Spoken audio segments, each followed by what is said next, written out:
Mi Dios cuando creó el mundo le puso mucho cuidado. Orinoco Hoy, un programa conducido por Pedro Luis Barrios, orientado a la formación de la cultura del petróleo, producido desde la faja petrolífera del Orinoco para Venezuela y el mundo. Buenos días, buenas tardes, buenas noches. Un acercamiento agradable entre el ciudadano común y el mundo del petróleo. Sociales, cultura, deporte, ambiente y mucho más. Y disponible las 24 horas vía internet. Orinoco Hoy es la faja del Orinoco, porque la meta es el camino. En Venezuela.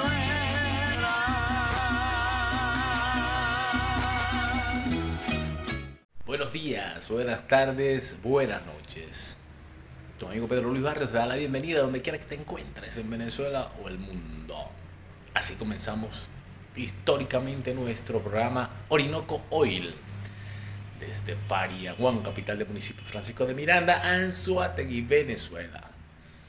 Ya a esta fecha, estando en la capital de la República, traemos para ustedes una importante recopilación que estamos haciendo. Vamos a comenzar con el profesor Rafael Alberto Díaz, un digno, genuino y máximo representante del deber ser venezolano, del deber ser pariaguanero, de esa gente que vino de Europa, de América, de muchas partes del mundo, en aquella Venezuela que teníamos, y que en este programa que le vamos a presentar, el profesor Díaz, que aunque vino de otro lugar de Venezuela, se instaló en Pariaguán, se instaló en el corazón de la faja petrolífera del Orinoco y constituyó una familia, se arraigó, y prácticamente podemos decir con mucho orgullo que lo entrevistamos en el año 2009 y que a estas alturas, en el año 2025,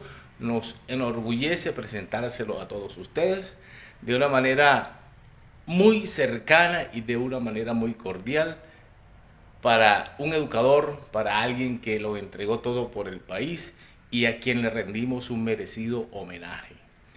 En mayo de 2025, en este momento, hasta octubre de 2009 nos vamos y se los presentamos para todos ustedes en una manera de fortalecer o de enaltecer el gentilicio venezolano, el gentilicio oriental anzoatiguense y sobre todo el gentilicio de la gente de Pariaguán, de la gente del sur de Anzoátegui, de la gente que hace posible que la mayor cantidad de recursos que hoy recibe nuestro país los obtengamos de allá, desde donde le ofrecemos este humilde pero sincero y emotivo reconocimiento al profesor Rafael Alberto Díaz. Le dejamos entonces con el Orinoco Oil de aquellos días, pero que sigue vigente como nunca. Allí se los dejamos. Comenzamos, nos dice en su primera página, 319.000 hogares dejan de pagar los servicios de luz eléctrica en Caracas. Hoy, miércoles 10 de febrero de 2010, detallamos el titular de primera página más importante de Universal, con una reseña de un trabajador de la luz eléctrica en una especie de reparación o haciendo el servicio a un cable de alta tensión o algo parecido. Dice así: expertos consideran que la solución a las conexiones ilegales es de largo plazo y no pueden estar entre las medidas que está aplicando el Ejecutivo para resolver la crisis eléctrica que padece el país. El último programa de legalización del consumo que se realizó en Caracas fue en el barrio de Los Herazos en 2007, cuando la electricidad de Caracas era aún privada, y que contabilizar el gasto no es garantía de que la gente pague. Ingenieros eléctricos indican que en los hogares estrategias como desenchufar los aparatos que no se usen y tener conciencia de los bombillos encendidos puede reducir mejor el consumo. También dice el diario El Universal: viviendas con artefactos básicos superan el consumo de 500 kilovatios por hora. Un apartamento de clase media equipado con 4 televisores, microondas, computadora y aire acondicionado, puede tener un consumo que supere los 500 kilovatios al mes. Estos casos deben reducir al menos 10% de la demanda, pues de otro modo se aplicará un recargo del 75% de la factura. Esto se refiere a las nuevas políticas de ajuste de la factura que está implementando el gobierno nacional para atacar la crisis eléctrica. Rápidamente nos vamos a una lectura del diario El Nacional, pero esta vez lo vamos a hacer de la parte de los titulares o de la parte de la economía. Y nos encontramos con que El Nacional, en su parte económica, dice que los indicadores, en sus indicadores, que el petróleo a nivel mundial se encuentra, la cesta venezolana, en $67,66 el barril, y la cesta OPEC en 72,59. En programas posteriores o continuos, en el futuro próximo, estaremos diciendo o indicándoles a ustedes de una manera muy general cómo es que se calcula más o menos el precio de la cesta OPEC, que no es más que la sumatoria de todos los países que confluyen en la Organización de Países Exportadores de Petróleo, dividido entre sus números de miembros. También nos trae su gran titular, dice: vender o comprar un banco no será tan fácil. El gobierno apuesta por las fusiones para archivar el sistema. Hubo una primera decantación al salir de circulación 11 licencias bancarias y solo prevalecerán las instituciones establecidas. Así tenemos que en lo adelante, en nuestro país, no será tan fácil inaugurar un banco. En esta primera parte vamos a tener la lectura de nuestro acostumbrado libro por ahora, de La culpa es de la vaca, de los autores Jaime Lopera Gutiérrez y María Inés Bernal Trujillo. El día de hoy tenemos el siguiente relato, se llama El televisor. Dice así: mientras oraba antes de acostarse, un niño pidió con devoción: Señor, esta noche te pido algo especial, conviérteme en un televisor. Quería ocupar su lugar, quisiera ocupar su lugar, quisiera vivir lo que vive la tele de mi casa, es decir, tener un cuarto especial para mí y reunir a todos los miembros de la familia a mi alrededor. Ser tomado en serio cuando hablo, convertirme en el centro de atención y ser aquel al que todos quieren escuchar sin interrumpir ni cuestionarme. Quisiera sentir el cuidado especial que recibe la tele cuando algo no funciona. Y tener la compañía de mi papá cuando llegue a casa, aunque esté cansado del trabajo. Y que mi mamá me busque cuando esté sola y aburrida, en lugar de ignorarme. Y que mis hermanos se peleen por estar conmigo. Y que puedas divertirlos a todos, aunque a veces no les diga nada. Quisiera vivir la sensación de lo que dejen todo por pasar unos momentos a mi lado. Señor, te pido mucho. Solo vivir lo que vive cualquier televisor. Es realmente un mensaje reflexivo y aleccionador de uno de los tantos que aparecen en este interesante libro. Vamos a un breve corte y al regreso estaremos conversando con un gran personaje de nuestra localidad, el profesor Rafael Alberto Díaz. Realmente una leyenda viviente de lo que es la historia de nuestra faja, de nuestro pueblo, de Pariaguán, de Venezuela. Ya regresamos. Bienvenido, profesor. Realmente muchas gracias por acompañarnos, a todos los que estamos pendientes de este programa. Es un honor para nosotros tenerlo acá con nosotros y que compartamos breves pero importantísimos momentos de su parecer, de su interpretación de lo que pudiera ser, a grandes rasgos, porque es muy breve el tiempo, de Rafael Alberto Díaz, profesor de profesores de nuestro querido Pariaguán. Bienvenido, profesor.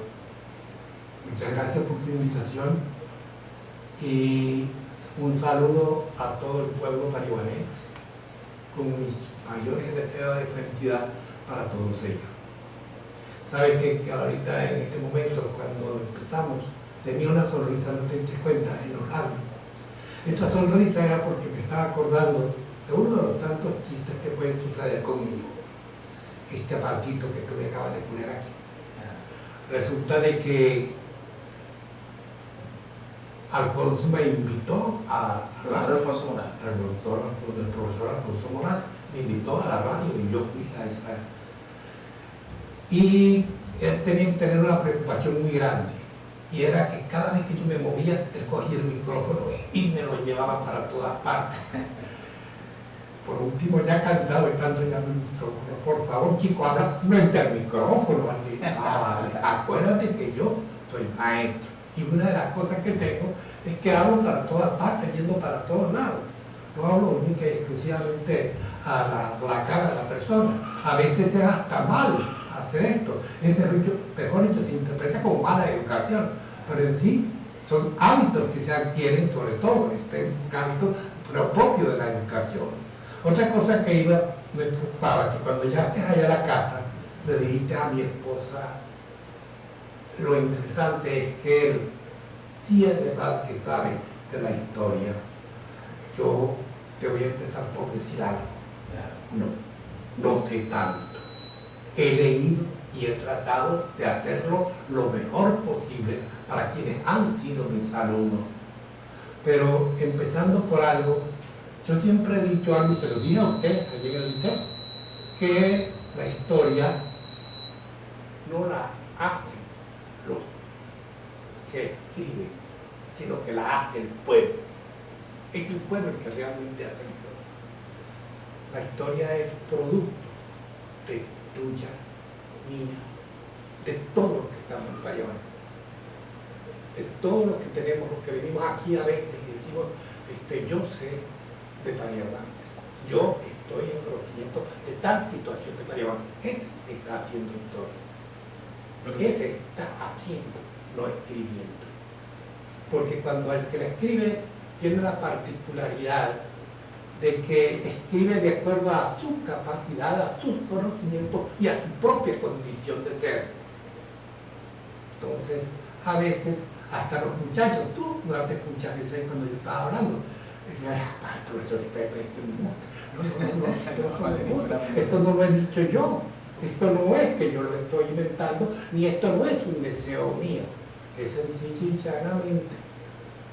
Esto es el recuento de lo que los hombres han venido haciendo, y la historia es el pasado, ha ido al presente para mejorar el futuro. Esa es la historia. Y hablando de esa historia, ¿cuándo llegó Rafael Alberto Díaz a Paniaguán? ¿Cómo son aquellos recuerdos de aquella población pequeña, rural, de poco movimiento? ¿De dónde venía? Voy a empezar por decirte una cosa. Ya yo había venido antes a Paniaguán. Yo vine una vez a un día de un fin de año para una. ¿De dónde venía? Venía del Tigre. Pero en esa oportunidad venía del Tigre con otro amigo que, por cierto, había sido muy conocido aquí, sus familiares, Alejandro Agostino. Entonces Alejandro Agostino viene y me dice, bueno, vamos a Paniaguán, ese es un lugar bello, ese es un lugar encantador, y vamos a ir a una misa de animales. Justamente, vamos, y nos vinimos. El primer lugar ¿Era sobre los años? 56, para el año 56. Entonces, lo que llegamos, me encuentro con una plaza, con una cerca de alfajor, de media altura, y 3 puertas. Y esas puertas tenían la particularidad de que cuando se descuidaban entraban los burros, las vacas y todo eso. Y nosotros llegamos muy tranquilos, comenzamos a caminar y nos descuidamos.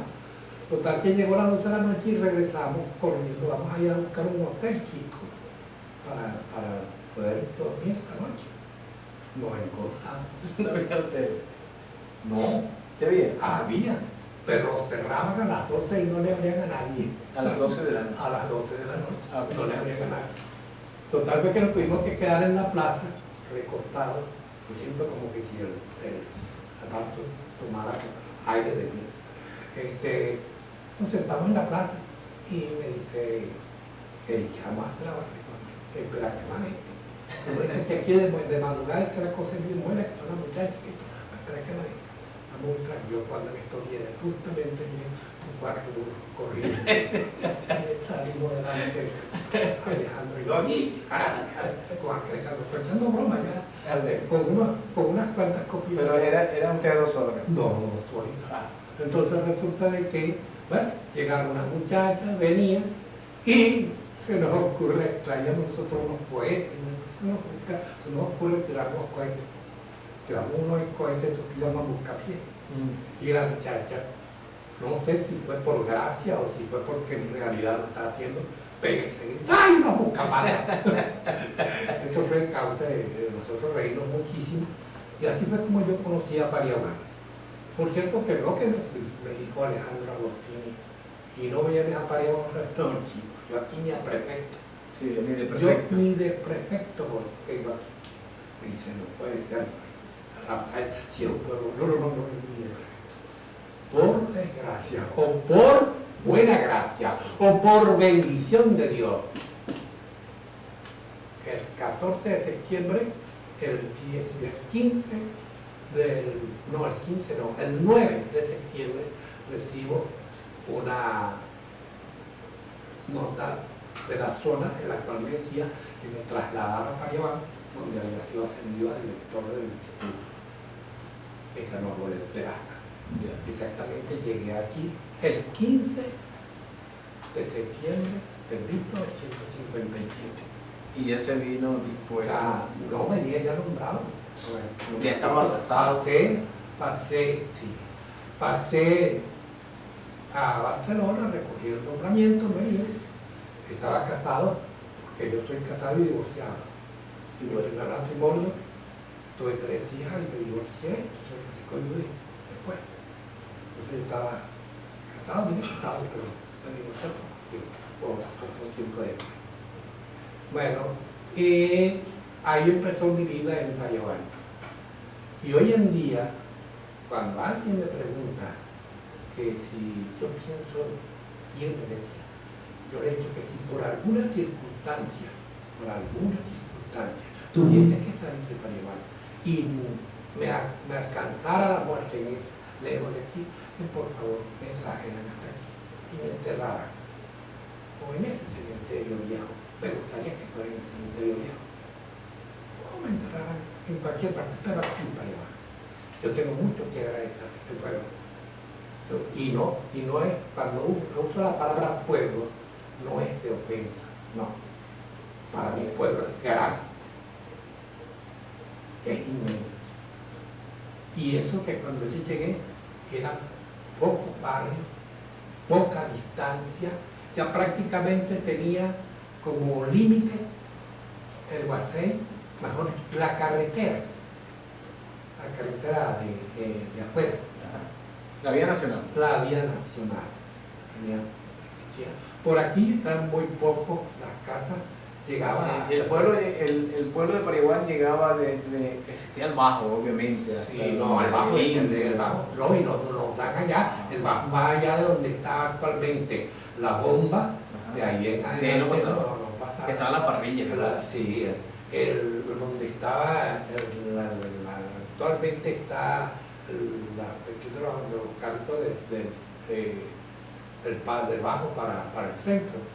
Eso no, Pero carritos de aquel tiempo no había. No, sí había esos carritos, porque era eso, pues yo en el 57, En el año 70, cuando yo empecé a bachillerato, no era ya. el pueblo llegaba hasta el Pito Salinas. Los demás eran unos chaparrales de ahí para allá.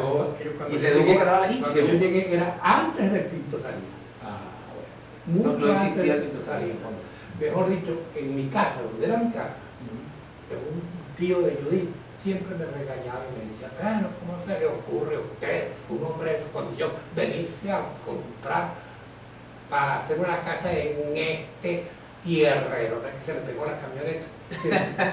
Y este tierrero, eso no se me ocurre. Y el citadino Rafael Alberto Díaz, que llegó a Pariaguán, seguramente se había imaginado antes de venir para acá, porque aquellos días o en ese tiempo que parece hasta cierto punto cercano, pero a la vez remoto para un joven que nos pudiera estar escuchando o alguien de aquel tiempo, son 50 años, estamos hablando de hace 50 y tantos años.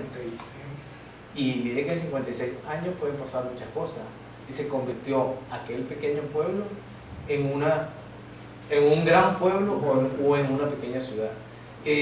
Aquella circunstancia petrolera, porque usted venía del Tigre, donde surgió aquella población de manera abrupta a razón de la explotación petrolera y se levantó prácticamente una gran carpa o un gran circo que se llamó la Ciudad del Tigre.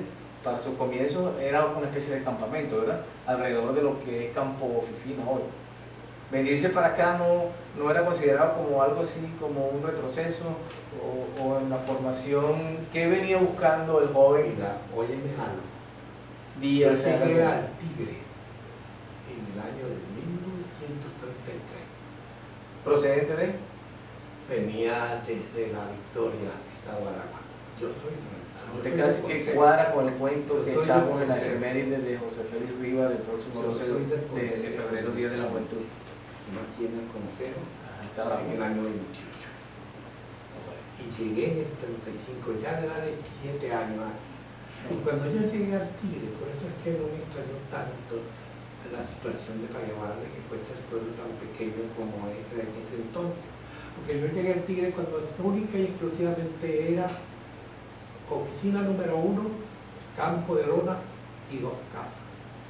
El actual, el que era antiguamente Hotel Manzanares y la casa del doctor Luciani, que se lo compró papá al doctor cuando el doctor se iba. ¿Eso fue en el año más o menos? 1935. Que es cuando nace el Tigre. Prácticamente yo se puede decir que no decir que yo soy fundador del Tigre. No. Pero casi. No. Pero estuve muy cerca de eso. Yo llegué justamente cuando surgió, cuando reventó el muro, oficina número 1. Que ahí cuando se hizo Campos. El primer pozo. Campos. Que inauguró la faja petrolífera. Inauguró la faja petrolífera en toda la región de Venezuela. Yo llegué a Tigre en esa oportunidad. Por lo tanto, no vaya a creer, yo tengo unos cuantos años. Mejor dicho, yo me considero oriental. 100%. Y en la normal me decían en la escuela normal, que era la formación de docentes de aquel entonces. Normal, y yo me decían tigrense, porque yo cuando me preguntaban yo decía el Tigre. Y yo no era el Tigre, yo decía que yo era del Consejo.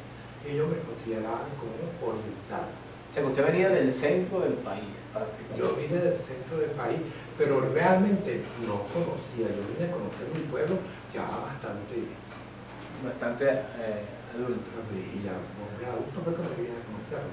Los mismos voy a decirte que por eso no me extrañaba en ninguna forma. Ahora sí es claro, yo venía de un pueblo que había sido llevado a la condición del pueblo porque el petróleo, la explotación del petróleo hizo de él la gran ciudad que es. Ahora, en el próximo corte, hablemos un poco de lo que Rafael Alberto Díaz tiene que contarnos desde su percepción del petróleo del pasado, del presente y cómo lo ve proyectado así en un mensaje hacia el futuro. En el próximo corte que estaremos planteando. Es increíble cómo pasa agradeciéndole nuevamente su presencia acá. Por eso, como conversábamos en el corte, ¿cómo percibe Rafael Alberto Díaz aquel Pariaguán de la zona o aquel Tigre de la zona circunscrito en lo que al mundo del petróleo se refiere? Porque aunque usted no lo crea, o mejor dicho, usted sabrá mejor que yo, que compartimos acá nuestra hoja de vida, nuestra historia como ciudadanos, como personas, con nuestra familia, con nuestros sueños, con nuestra añoranza, y escuchamos tan distante el mensaje de que vivimos un boom, de que somos el ombligo energético del mundo, que esto, que aquello, pero muchas veces nos falta como la sustancia o la conexión histórica para realmente como conectarnos con eso, con cómo lo vivió el profesor Ríos. ¿Sabes que yo cuando estaba En el estaba, corte. te dije que yo no soy de los que creo que los pueblos están estáticos, ¿no? Que aquí no se ha hecho nada, que aquí todo es igual. Yo no creo eso. Yo creo que todo pueblo evoluciona, sea como sea, pero evoluciona. Aunque esté. Nosotros empezamos aquí en Pariaguán, que me voy a ir un poquito a tu pregunta. Nosotros empezamos en Pariaguán como un pueblo eminentemente agrícola. La vida de Pariaguán fue la agricultura y la cría. En sus orígenes, Exactamente. más o menos un pequeño esbozo para que las personas que nos están viendo y contactándonos a través de la magia de la televisión, conozcamos un poquito de cómo se fundó Pariaguán realmente. ¿Cuáles fueron, usted que ha conocido la historia, Bueno, que fue amigo del profesor Mijares, de tanta gente? Yo diría que, bueno, en cuanto a la historia y demás, constantemente nos están dando. Okay. Pariaguán es producto de un individuo que quiso ser católico y se fue hacia otra parte buscando que lo protegiera la Iglesia Católica, lo protegiera de los desmanes de los otros indígenas, que se encontraba en inferioridad de condición de los otros indígenas. ¿Cómo se llamó ese? Bien. Ese Paiva. Paiva. Paiva. Paiva. El indio Paiva. Paiva. ¿Y por qué en vez de Paiva se llama, nosotros escuchamos constantemente Pariaguán, de donde vino Pariaguán? ¿A qué se debe? Es eso mismo. Su nombre está allí. Paiva. Paiva, y luego la misma, advirtiéndote que esta no es la explicación que te dan a ti, esta te la estoy dando yo. Ok. Y con, Pero está viendo que sí sabe esto. sí, Ah, bueno. entonces él sencillo y llanamente era un niño que se sintió desprotegido y encontró que hay una fuente, hay un elemento y fuente de protección, y fue hacia esa fuente de protección. Y eran los religiosos. Y él creía en ellos. Como creía en ellos, entonces les pedí que lo ayudaran, que los trataran de proteger. Y estos señores vinieron, se pusieron a ver, a conocer el lugar y a vivir en el lugar. Se vinieron para acá. Vinieron para acá y entonces aquí vieron. Hay una cuestión que utilizaron mucho los españoles en todo el mundo. Eso fueron Las orillas del río, buscando las orillas del río y el lugar donde pudiese producirse la alimentación, la base de ese entonces. Porque lo que en realidad se conocía el indio era eso, la agricultura, aunque la agricultura que tenía era una agricultura completamente rudimentaria, utilizando los términos más difíciles y más poco productivos, y además son el abandono, cultivo, abandono de la tierra, cultivar y abandonar, tumbar, rastrear, sembrar, y en columnas que cultivaban se iban, porque eran más o menos... que eran nómadas, no eran sedentarios. como se nos explicó. Pero ¿cuál es la transición esa del comentario que usted hizo de por qué vino fue Paiva y por qué nos llamamos Pariaguán? Bueno, allí está la misma condición. Existió otro cacique que era, Paiva era un cacique, Sí, y Pariaguán no, sí, o era, en sí un cacique no, en sí, por lo que yo he podido leer acerca de él, no es sino un individuo con un grupo, una familia. un indígena Una familia, okay. una serie de familias. Fue el primero en claro, llegar acá. se hace jefe del grupo y como jefe del grupo es que va a ser su... ¿Y Pariaguán cuándo aparece? Ese es compañero de mío. Paiva y Pariaguán, si no se lo Ya. Pedro Dígame. Parlamento de los académicos. Bueno, tenemos una cadena nacional, continuamos en otra oportunidad. Chao. en otra oportunidad. Ajá, y no podemos continuar el programa terminado. Sí.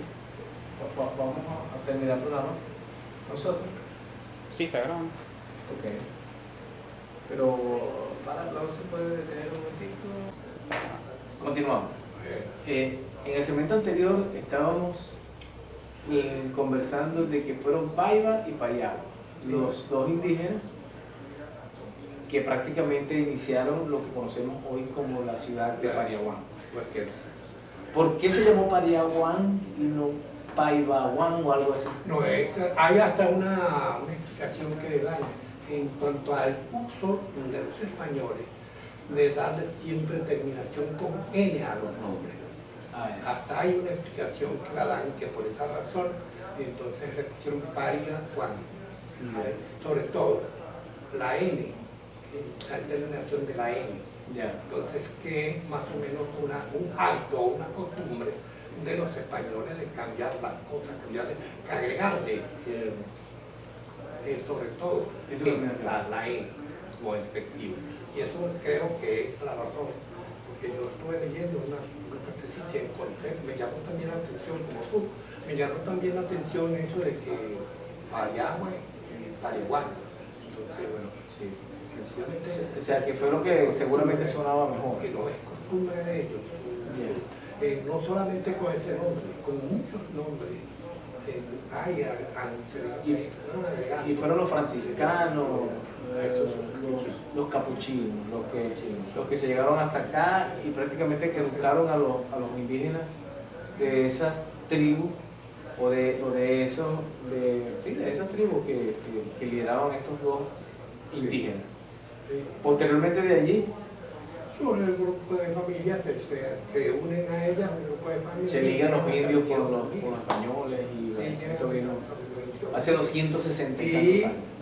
En primer lugar, de acuerdo con lo que está ahí señalado en la historia, Fray Manuel y Nostroza no es el que inicia, es Jiménez de Quesada, inicia la fundación. Y entonces queda Fray Manuel y Nostroza el que queda encargado de convierte, porque los pueblos durante el transcurso de la conquista se consideraron pueblos misión, pueblo conquista, pueblo misión. El pueblo misión eran los misioneros, el pueblo conquista los que hacían los españoles de conquista. Esto fue lo que les preocupó a Pariagua y eso fue lo que le preocupó a Paiva, que fue el asunto de que si ellos en vez de ser entrar bajo la protección de los franciscanos, hubiesen caído para la protección de los conquistadores, se hubiesen encontrado que eran más o menos esclavos. Y en cambio allí tenían ciertas libertades y aspiraban a esas libertades. Y por eso es que ellos fueron a buscar a los conquistadores, a los misioneros, porque si les caía la conquista era más grave para ellos su medio de vida, su forma de vida. Realmente tuvo que haber sido importante aquella situación, ¿no? Porque para que durante tantos años, casi vamos para 300 años de la fundación de este lugar, de nuestro lugar de origen, y todavía se mantiene, y obviamente se mantendrá por siempre. En cambio que, por ejemplo, Guanipa, que vivía por allá en aquellos lados del Tigre, el Tigrito, San Tomé, perdió su nombre en cuanto a la referencia geográfica del lugar. Sí, en cambio que aquí se mantuvo el nombre. Sí, no, más que todo es la situación de las compañías petroleras, la penetración de las compañías petroleras que hacen que esos cambios vayan dándose constantemente, hasta que llega un momento en que se establecen y se cumplen. Eso es lo que creo que cuando nosotros estábamos empezando la conversación yo te decía que para mí los pueblos no se estancan. Evolucionan justamente de acuerdo a la serie de problemas que se le van dando.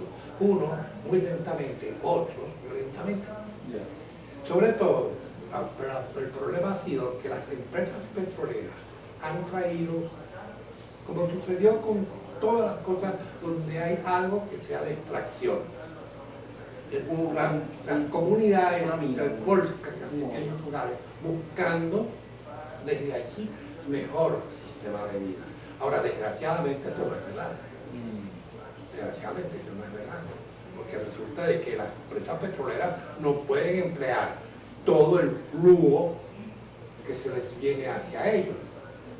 Y entonces se convierte que hay una cantidad de personas que no viven de las empresas petroleras y que se convierten en parásitos a veces algunos, otros comienzan a buscar otro medio de vida, comienzan a sentir una serie de cambios para poder vivir porque no van a vivir las empresas petroleras. Si tú quieres tener ejemplo, ponte a ver cuántos ciudadanos de los que viven en Parihuán viven realmente de la empresa petrolera. Sí, realmente Hay la unos mayoría no. hay unos que se anexan a la empresa petrolera porque hacen lo que se llaman empresas que están adscritas a las empresas petroleras.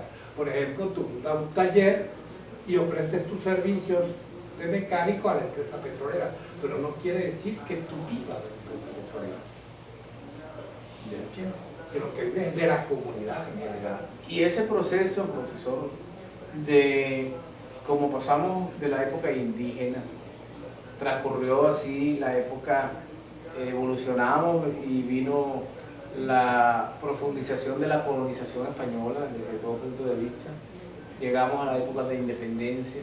Realmente nuestros lugares fueron tan significativos como, por ejemplo, un detalle que siempre observamos en ese intríngulis de acontecimientos, o esa rareza de acontecimientos, saltando de espacio geográfico e histórico a otro espacio geográfico. ¿Por qué será que Francisco de Miranda firmó en representación del Pau de Barcelona el acta de independencia en el 1811? Hay muchas personas ¿Fue que casuístico? ¿Fue porque no había más ningún otro lugar y le dijeron, mira, tú agarra y aquella cosa importante, te metes aquí, algo así sería? No, chico. Mira, el Pau tuvo Renombre. relevancia social y política. La tuvo porque en realidad el Pau es primero que Parihuán. Okay. Primero, el Pau es primero que Parihuán. Segundo, el Pau fue un lugar que su río era navegable. Y esto permitió mucho que los productos que se daban en toda esta zona salieran por el río Pau. Y esto le dio vida al Pau y lo convirtió en un cantón. El cantón del Pau. Es como, vamos a decirte, como hoy en día Barcelona, o como Guanta. Aragua de Barcelona, o como Guanta. Como un municipio. Un municipio, en vez de municipio era un cantón. De toda esta zona era el lugar más representativo. De todos los lugares de por aquí cerca, después de Aragua de Barcelona, no voy a decir ahora Pablo, que para descanse. No, un momentico. El profesor Fabio Salazar. Sí, un momentico. No era así. Aragua, Barcelona y Manada, pues más Monte y Culebra. Porque él era de allá. Monte y Culebra, todo Aragua, Barcelona y Manada, Monte y Culebra. Es cierto, Aragua, Barcelona se convierte en la primera ciudad que tiene un liceo en toda esta región. Todo el oriente sur. Todo el oriente, porque Barcelona lo tenía, única especialmente Barcelona, y después Aragua de Barcelona. Y ahí no tenía más nadie. Y se llamaba de Barcelona, Aragua de el Barcelona. Pau de Barcelona. Pau de Barcelona. El Pau, todo porque justamente la ciudad primero fundada en esta región de Oriente es Barcelona. Ya. Y de ella depende todo, de ella van a depender todos estos lugares. Y por eso Aragua de Barcelona, el Pau de Barcelona, están íntimamente ligados. Y esto te da a ti el tamaño de la misma, o el concepto que ella tiene, el poder que ella tiene. ¿Pero realmente hay alguna relación entre Francisco de Miranda, acta de independencia? La situación es que cada parte van a enviar sus diputados al Congreso. Ya cuando Francisco de Miranda llega y ya todos los diputados han sido escogidos. Entonces se le da a Francisco, hay un lugar en Anzoátegui y ese lugar es el Padre Barcelona. Tenga usted y sea usted el representante de nosotros, los anzoáteguenses, en el Congreso. Desde ese punto de vista fuimos privilegiados por la historia, ¿no? Sí, señor. Porque aparte de la bendición de la fortuna en petróleo que tenemos, que posteriormente se convertiría en la energía y en la globalización, en la industrialización del planeta, en lo que a la independencia americana se refiere, el generalísimo Francisco de Miranda fue sin duda el gran precursor de la independencia. Que la historia no le ha pagado a Miranda su esfuerzo realizado. No. Y en todo ese devenir del proceso libertador de 1800, o supongamos o contemos desde el nacimiento del Libertador hasta 1830, en ese primer tolete de tiempo, ¿cuál fue uno de los más importantes sucesos acaecidos por acá cerca de nuestro lugar de la fama? Mira, en primer lugar, este estado es muy prolífero en cuestiones históricas. Vamos al caso de la Casa Fuerte en Barcelona. Vamos a la visita del Libertador al Pavo de Barcelona, por cierto, el Pavo Bolívar, aunque no se cite en ninguna parte, pero el Pavo de Barcelona llegó a ser capital de la República, no por el hecho de haberse titulado capital de la República, sino porque el Libertador estuvo siendo presidente y no solamente eso, que en ese momento trasladó todo lo que se llama su gabinete. Los documentos de la historia estuvieron con él y se paró Barcelona en el Pavo y allí vivió, allí durmió y pasó unos días. Entonces por esa razón consiguió la condición de capital de la República, cosa que no la figura en la historia en ninguna parte. Sí, pero el hecho de haber saber que el Libertador estuviese allí ya le daba valor de capital de la República. Le dio valor de capital de la República. En los tiempos en que la ciudad de Angostura, para el año de 1817, cuando él traslada, cuando él pasa de Angostura hacia los llanos de Venezuela. Cuando iba rumbo a Santa Fe de Bogotá. Iba rumbo a Santa Fe, iba hacia los llanos. Directamente hacia los llanos. Porque esto tiene, y ese es uno de los lemas, es la puerta de Oriente. Sí. Pariaguán es la puerta de Oriente. O sea, que para nosotros entrar en el Oriente tenemos que tomar Pariaguán. Es la puerta de Oriente, por eso se le llama la puerta de Oriente. Y en este escudo dice Pariaguán, puerta de Oriente. Unidad educativa. Pariaguán, puerta de Oriente. Y trasladándonos posteriormente después de 1830, entre 1830 y alarguemos el tiempo a la época de cuando llegó Cipriano Castro, en todo ese lapso que es bastante largo de guerra federal, de evolución, de más o menos qué lugar, qué participación tuvo nuestra FARC. Bueno, en cuanto a su participación es bastante profunda y es más, aquí hasta todos esos guerrilleros tomaron parte de este lugar, vinieron aquí. ¿Se escondían por aquí? Por aquí estuvieron, todos esos guerrilleros. Porque los cedeños, después de la comunidad cercana, todos los que lucharon contra el sistema de Gómez, todos los que anteriormente habían luchado en consecución de algo, todos ellos pasaron por este lugar y lo asentaron. Y por aquí hay cantidad de hechos. Es como posteriormente, disculpe que le interrumpa, la historia de cuando Nicanor Bolé Peraza se escondió en una casa por acá en el centro de Pariaguán y fue donde fue detenido. Sí. Y en honor a él, porque buscó acá a su familia, se fundó el colegio Nicanor Bolé Peraza. Bueno, alrededor de este pueblo han habido muchas historias. muchas. Entonces, quizás eso ha sido lo esencial, lo importante en Paneagua, que ha sido centro El epicentro de muchos de acontecimientos muchas históricos. situaciones bastante importantes. Es más, de aquí han salido diputados, senadores, Senadores. de aquí han salido diputados y senadores, han estado en el Congreso de nosotros una vez fuimos a visitar justamente a uno de ellos, a Alirio Gómez, que estaba allí. que es familia del que en nombre de quien se fundó el Romualdo del Franco. Es- Pero ya lejano. Ah, ok. Pero viene de la Sí, misma. de ahí, de la descendencia de esa persona, pero nada más muy atrás. Bueno, como quiera que de alguna manera es interesantísima y muy larga la cantidad de anécdotas, comentarios, historias, circunstancias que conllevan la conversación con un avesado conocedor de la historia como usted.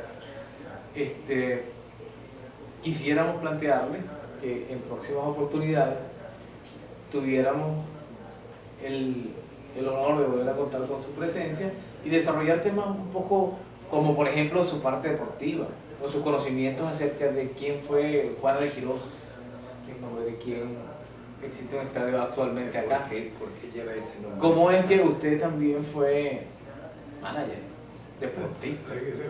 Reportista. ¿Cómo hacía la seña? ¿Cómo es que era un bonche cuando aquellos juegos de pelota? Ya te conté una de las gracias mías con esa seña.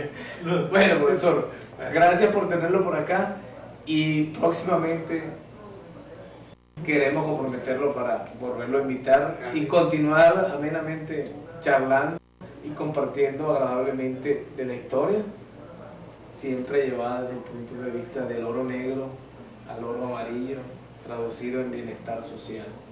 Y con testimonios como el suyo, es que la juventud puede tener un ejemplo viviente de qué hay que hacer para ser feliz.